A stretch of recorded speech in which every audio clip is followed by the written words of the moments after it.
ஒரு பக்கம் கரெக்டாக சுபத்ரா வாசலில் நிற்கிறா இல்லையா, நடுவில் சுபத்ரா, ஒரு பக்கம் பலராமன், ஒரு பக்கம் கிருஷ்ணன். சுபத்ராவும் உருகி போயிட்டா. அவளுக்கு ஞாபகம் இருந்தால் தானே சொல்கிறதுக்கு.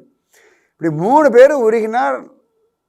நாரதர் பார்த்தார், பிரபு இது ரொம்ப திவ்யமாக இருக்குது இந்த ரூபம், இந்த ரூபத்தில் எங்கேயாவது காட்சி கொடுக்கக்கூடாதான்னு கேட்க பகவான் சிரிச்சுட்டே சொன்னான், இந்த ரூபத்தில் தான் நான் புரிக்ஷேத்திரத்தில் இருக்க போகிறேன்னு சொல்கிறேன். அதனால தான் புரியில் பார்த்தோம்னா ஜெகநாதன் பலராமனுக்கெல்லாம் பூரணமான கால்கள், பூரணமான கைகள், காதுகள் எதுவுமே கிடையாது.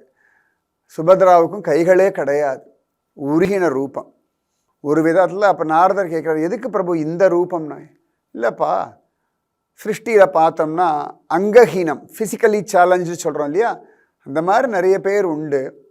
அவர்களை மாதிரி நானும் இருக்கணும் இல்லையா, என் குழந்தைகள் தானே அவர்கள் அப்படின்னு சொல்லி பகவான் நிஜமாவே அந்த மூர்த்தியை பார்த்தோம்னா ஒரு பெரிய சந்தோஷம், பிரசன்னமாக இருப்பான் சுவாமி. இன்றைக்கும் பாருங்களேன், அங்கங்கள் பூரணமாக இருக்கிற நாம் கூட அப்பப்போ டல்லாக இருப்போம்.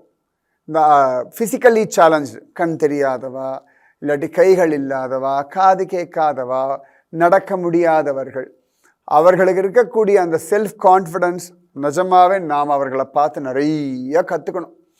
கண்ணு தெரிகிற நாம கூட கண்ட இடத்துல இடிச்சுட்டு இருப்போம். நம்ம வீட்டில் சோஃபா அங்கேயே தான் இருக்குது, ஆனால் இடிச்சுட்டே இருப்போம். கண்ணு தெரியாதவர்கள் ரயில்வே பிளாட்ஃபார்ம் ஏறுவார்கள், இறங்குவார்கள், ட்ரெயினில் ஏறுவா, எத்தனை அழகாக தடவி பார்த்து ரூபா தாள் என்னன்னு சொல்லிடுவா. அதனால் கட்டாயம் பார்க்க வேண்டிய மூர்த்தி ஜெகநாதனுடைய மூர்த்தி.